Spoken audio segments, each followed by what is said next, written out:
Nosso assunto agora é educação. A gente sabe que as aulas já voltaram, praticamente no Brasil inteiro. No entanto, não havia uma obrigatoriedade aqui em São Paulo das aulas presenciais. E é exatamente isso o que o secretário estadual de Educação quer. Ele diz: poxa, tudo voltou de forma presencial, por que a escola não?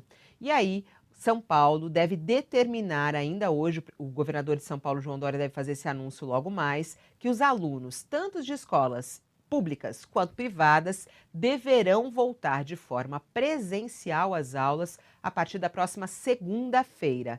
Só não vai quem apresentar um atestado médico dizendo por que não vai. Mas uma coisa também que chamou a atenção é que eles vão terminar com o distanciamento obrigatório também de 1 metro entre os estudantes.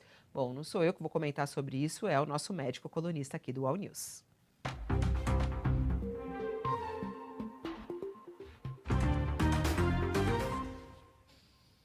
Doutor Gonzalo Vecina, bom dia para você. Bom dia, Fabíola. Bom dia aos espectadores aí do UOL. E aí, professor Vecina, podemos acabar com o distanciamento entre os estudantes e devemos obrigar os estudantes a voltarem de forma presencial? Veja, Fabíola, não existem decisões simples em relação a essa questão da educação e nós temos que fazer escolhas. Eu acho que é um tempo importante o que nós estamos vivendo agora em relação à educação. O Brasil foi o país de desenvolvimento médio para cima que mais tempo ficou sem aula para os seus alunos. Nós fechamos as nossas escolas por mais tempo do que qualquer outro país do mundo.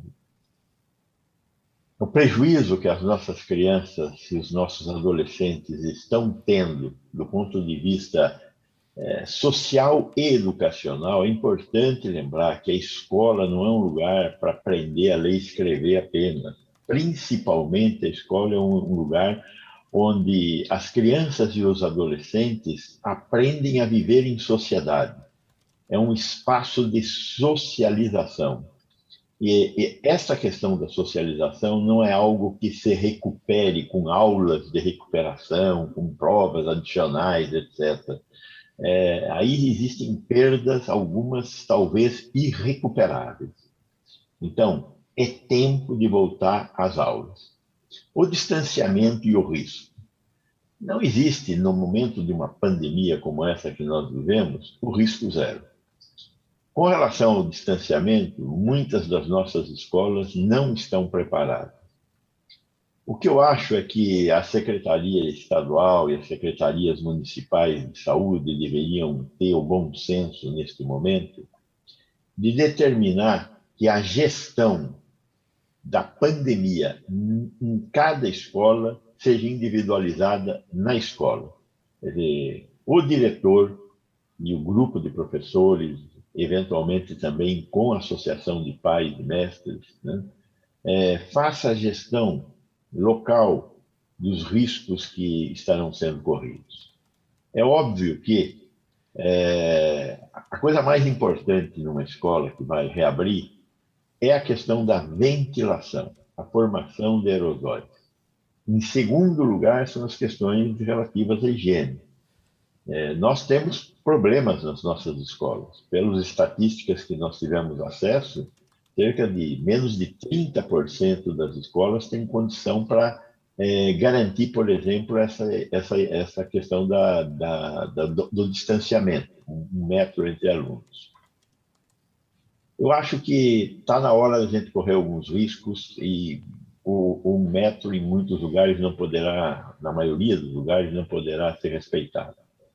Vamos ver o que acontece. E se tivermos casos? Se tivermos casos, vamos ter que diminuir. É óbvio que, se eu tenho um caso numa escola, aquela classe onde eu tive um caso vai ter que fazer uma quarentena. Eu espero que isso esteja previsto pela Secretaria de Educação.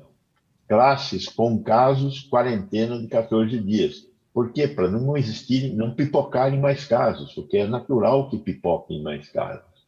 Então, vamos voltar às aulas, vamos correr risco, vamos ter casos e vamos ter que administrar esses casos. Os professores estão todos vacinados. Estão sem risco? Não, não estão sem risco, poderão pegar a doença. Porém, se estão vacinados, o risco de doença grave ou morte é bastante menor. Então, vai acontecer isso e nós temos que tentar recuperar o atraso ao qual nós submetemos nossas crianças e adolescentes. O uso da máscara obrigatório, né, doutor Obrigatório, Gonzalo? obrigatório. Obrigatório, não O uso tem da como máscara é retirar a obrigatório. máscara. Na educação pré-escolar, educação infantil, dificilmente a gente vai conseguir fazer com que crianças de 2, 3 anos usem máscara.